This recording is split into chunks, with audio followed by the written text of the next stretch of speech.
ito yung bago ngayon. 200 na white roses. Kailangan natin ng unan. Ito pa, dumating. 3-piece damage? Okay, put the damage, bro. You should put exactly 200 pieces. Kailangan natin gloves at yung unan. Pinaka-importante ito para hindi ma-damage yung ating petals ng ating bulaklak. At syempre yung ating tip dispenser. Kailangan nakakondisyon yan. At ito na rin yung ating wrapping, nakahanda na.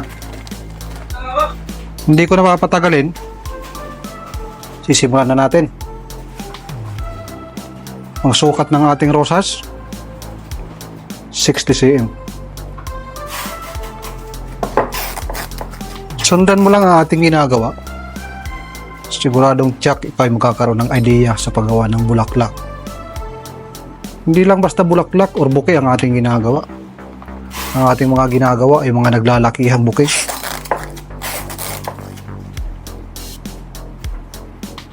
Alam ko mga iba sa atin bumibili ng mga bouquet. Kung gusto mo ikaw ang gumawa ng bouquet mo, napakadali lang. Yung ating gagawin ngayon, ito ay perfect round bouquet. Talagang walang up and down at bilog na bilog.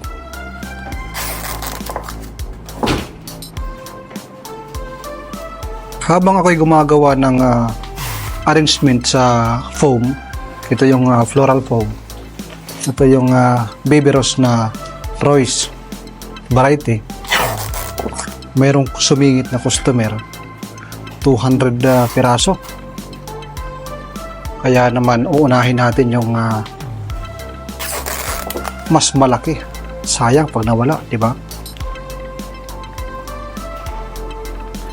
Itong ating video, hindi natin ito kakat diretso, simulat sa simula hanggang matapos para makita nyo kung gaano katagal ginagawa ang ganito kalalaking bouquet.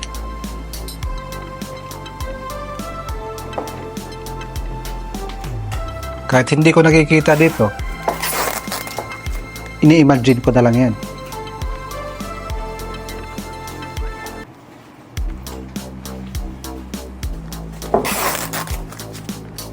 Iba sa atin gumagawa ng mga bouquet na maliliit. Inaabot ng mga ilang oras. Pero dito sa amin, mabilisan at tuloy-tuloy ang paggawa. Kasi dito, nasa almost 10 hours ata kami hanggang 12 hours nakatayo gumagawa ng bouquet. Ganyan karami yung aming bouquet na ginagawa.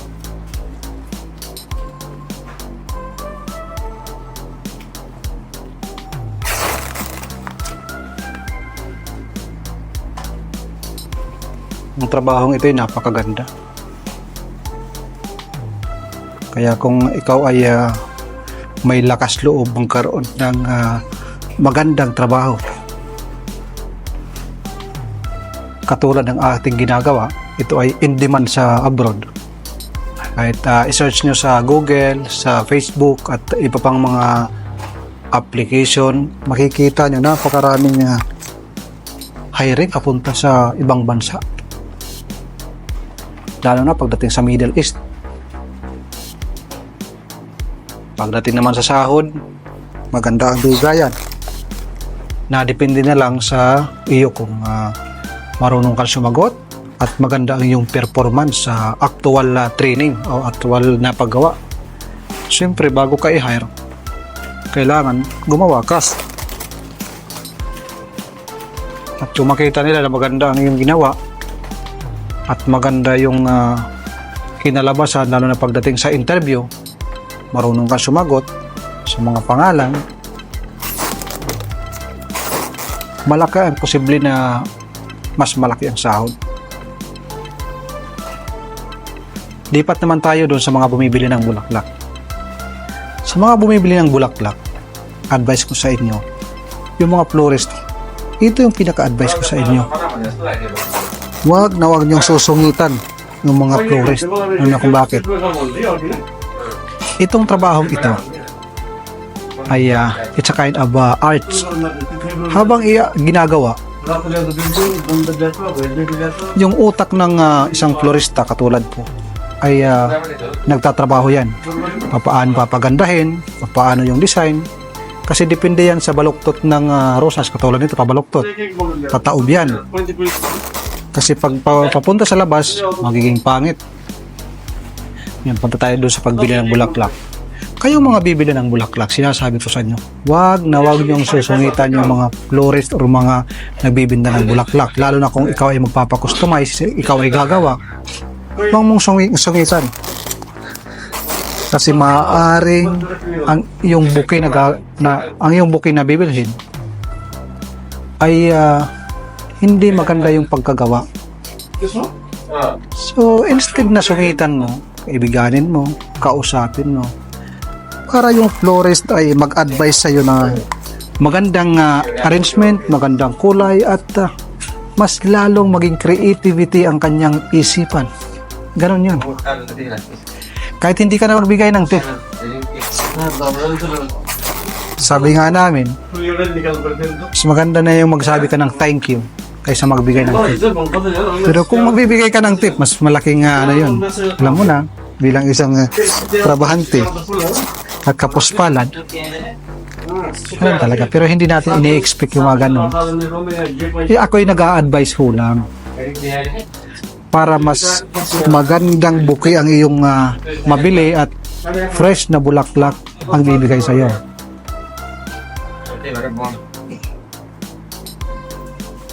Ganun ho yun mga kaibigan. Habang tayo nagkwikwentuhan, nangangalahati na ako. Sobra na nga sa kalahati.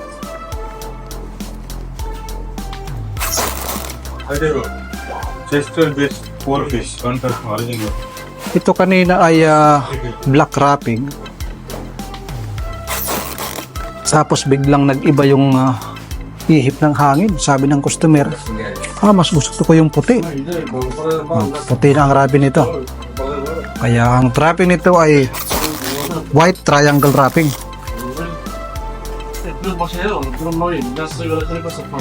At shoutout naman sa mga florist na nanonood sa angkaman sulok ng mundo. Ayan, sa mga nagtatanong, nakabis tayo dito sa Dangwa. Pagpasok mo sa Dangwa, nandito kami, nakabalandra. Ayan. Kami lang ho dito ang gumagawa ng mga bouquet na gahigante. 200, 300, kahit hanggang 1,000 ay kaya ho natin gawin yan. Basta't kaya ng inyong budget. Kahit anong bouquet ay kakayanin natin gawin. Depende ho yan sa budget at sa usapan. Siyempre, pantay ba yung aking ginawa?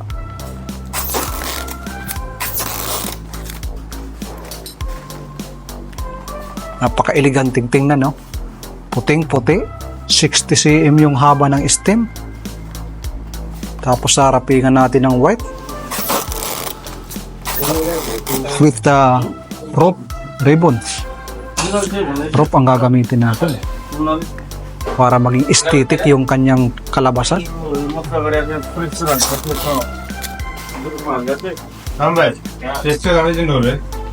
Sa buong buhay ko, lahat ng rose na hawakan ko na.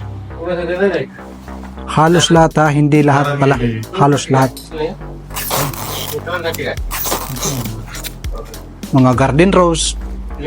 Baka sabihin nyo, yung garden na rose na nakukuha sa inyong garden, yun na yung garden rose. Ang tinatawag na garden rose, yan po yung mga David Austin na variety. Yung Leonara, Patient variety, Tess variety, Kate variety. Yun po yung mga mababango na rosas. Kaso medyo sensitive siya. Ang kanyang hubog ay para ng peony. Pero kung yun naman ay ibibigay mo sa iyong minamahal, siguradong magugustuhan. Kaso nga lang, medyo pricey ang kanyang presyo. Kasi hindi na yung mga pangkaraniwang rosas.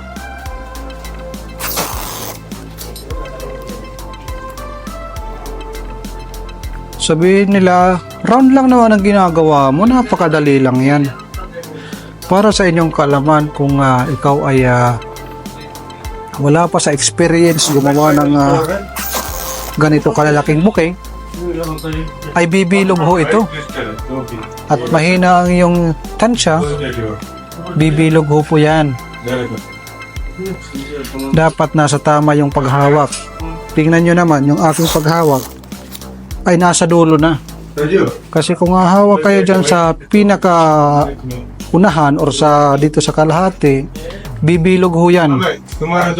Wala kang magagawa kung di bibilog yan. Kaya kailangan alam mo kung saan ka hahawak, ano yung haba yung hahawakan. Depende sa laki ng bouquet na ating ginagawa. Ganon yan. Kahit mapamix flower pa man or mga maliit na bouquet, pag maliit, mas maikli yung hawak, syempre. Depende sa design na ginagawa natin.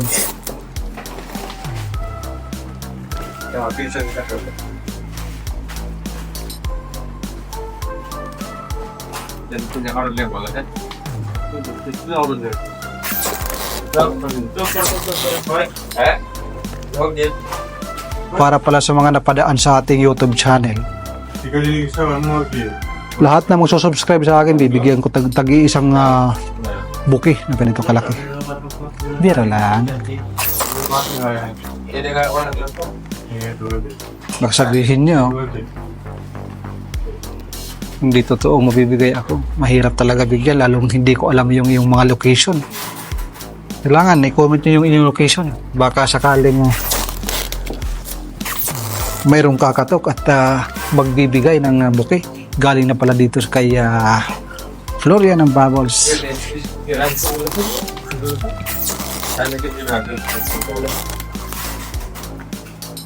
Tapos na.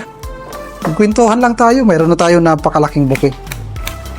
Pantayan natin ng konti. Ayan. Putulan.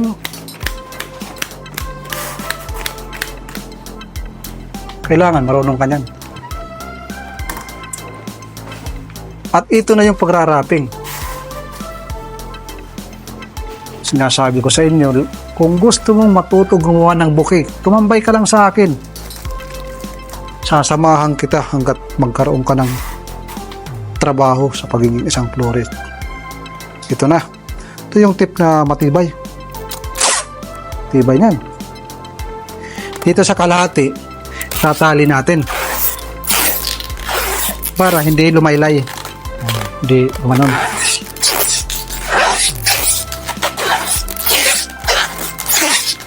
At meron pang isang purpose kaya natin nilagyan ng scotch tape dito sa kalahati. Makikita nyo ang susunod natin na gagawin. Pero bago ang lahat, hanapin muna natin yung harap. Ay nako po, puro likod. Ito yung harap. Yan yung harap. So dito tayo na part magsisimula. Ito yung wrapping na ating ginawa. Triangle. Ito lang yung wrapping na normal. Ginawa ko lang na ganitong design. Kaya siya tinawag na triangle. Si hugis triangle siya sa dulo. Ayan. Takip nyo lang yan. Napakasimple, no? Napakasimple pero sinasabi ko sa inyo pag wala ka pa nitong karanasan, pagpapawisan ka ng malagkit bago mo ito magawa. Ngayon, tanong, paano mo natatansya yung wrapping na hindi mo naman nakikita yung harap? Okay. Siyempre, yun ang naglalaro sa isipan nyo. Ngayon, tuturo ko sa inyo. Yan, no? Hindi ko yung nakikita yung sa harapan. Doon, nandito naman ako sa likod ng bulaklak. Dito yung harap. Hindi ko nakikita pero natatansya ko yan. Ito yung binabasihan ko. Yan, yan. Kung anong haba dyan, kasing haba, haba. Lalapat ko dyan, magkapareho. Tapos dito sa dulo, itong part na ito yung may tupi. Lalapat so, Ano ba? Nabubulol na ako. Nilapat ko doon sa pinakadulo ng bulaklak. Nakita ko, baka hindi niya nakikita dyan. Oh, yung pinakadulo, nandito siya. Yan yung aking tinitingnan. Pagiging isang florist ay mahiwaga. Kailangan marunong maglaro ang iyong isipan. Kasi ang trabahong ito, it's a kind of arts. Habang ikay gumagawa ng buke, ang iyong isip ay naglalaro. Kung paano mo pagagandahin, paano mo ibebend yung mga wrapping, paano mo siya papasunurin yung mga stem na baluktot. Ganun ho yun. Ito na yung pinaka-last. Dito sa ating dulo. Ito sa itaas, ito yung pinaka-last. Ngayon, punta tayo sa second layer. Ito yung harap. Pantay na pantay. Gamit na tayo ng wrapping. Ito yung pope, sausawan ng aking kamay kasi basa yan para madali tayong makakadukot ng wrapping. Sabay takop. Takop. Tatakip natin sabay hatak ng foam. Ay naku po. Napakadaling tingnan. Pogi yan. Wala pang asawa yan. He is looking for a Filipina virgin. Virgin. Sorry. Radyo! Tuloy natin ang ating usapan. Mga estimate ko sa ating ginagamit na wrapping is nasa 1.5. Isang kalahating pack ang ating nagagamit. Ang isang pack ng wrapping ay 20 piraso. So, nasa 25 ang ating nagagamit. More or less, depende. Kasi hindi naman permanente yung aking ginagawa.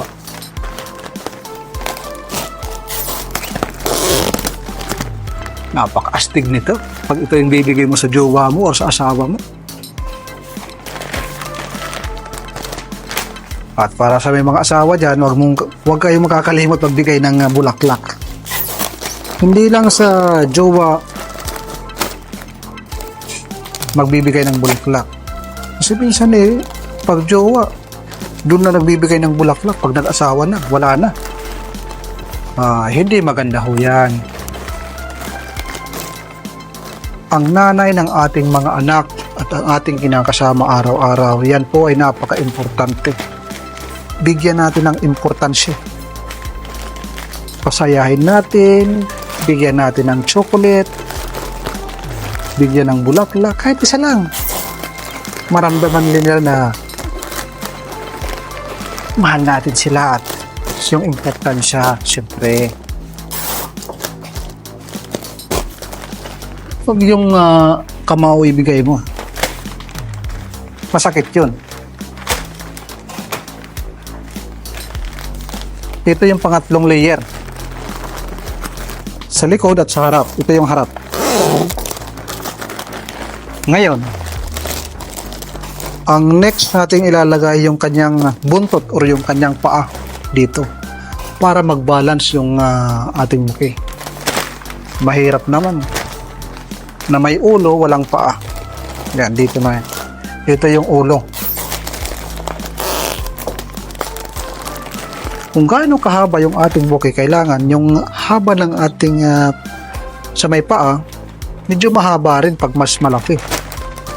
Para maganda yung kanyang resulta at balanse. Mayroong dumi.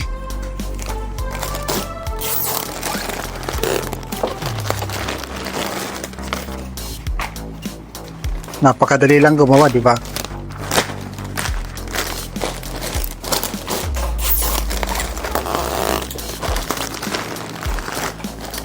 Naulit ko, ito ay 200. 200 piraso. Ito yung pinakadulo. Ang ginamit ko dito sa dulo ay dalawang wrapping, doble. Tapos sa bawat dulo, sa bawat gilid ng wrapping ay tinupi ko ito. Ito yung kanyang resulta. Ngayon, doble natin yung rope para matibay. Kasi kailangan napakatibay. Ito na. Harap ba ito? Ayan yung harap. Tatakip natin ito. Ganyan lang, kadali. Pagkatakip, hindi na tayo magtatali ng scotch tape. Para hindi makita yung scotch tape. Wala kahit isang scotch tape na nakikita. Para professional ang pagkagawa. At kailangan mahigpit, sobra. Kasi pag hindi mahigpit ang pagkatali, maaaring pag-deliver, mahugot ito pababa.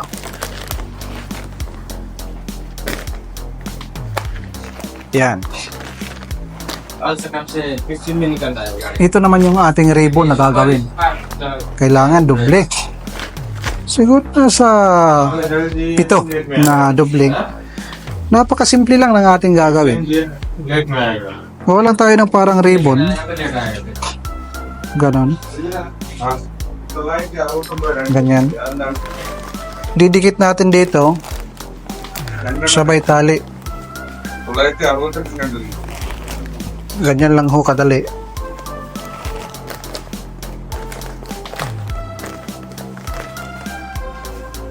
Tapos na. 9 double fish Yung ating isa sa dambuhalang buki. Hindi lang malaki, dambuhala. 969 200 piraso. Imagine mo yung 200 piraso, isang buki lang. Paano, mga kaibigan? Tapos na yung ating buki na napakalaki. Okay? Same weight and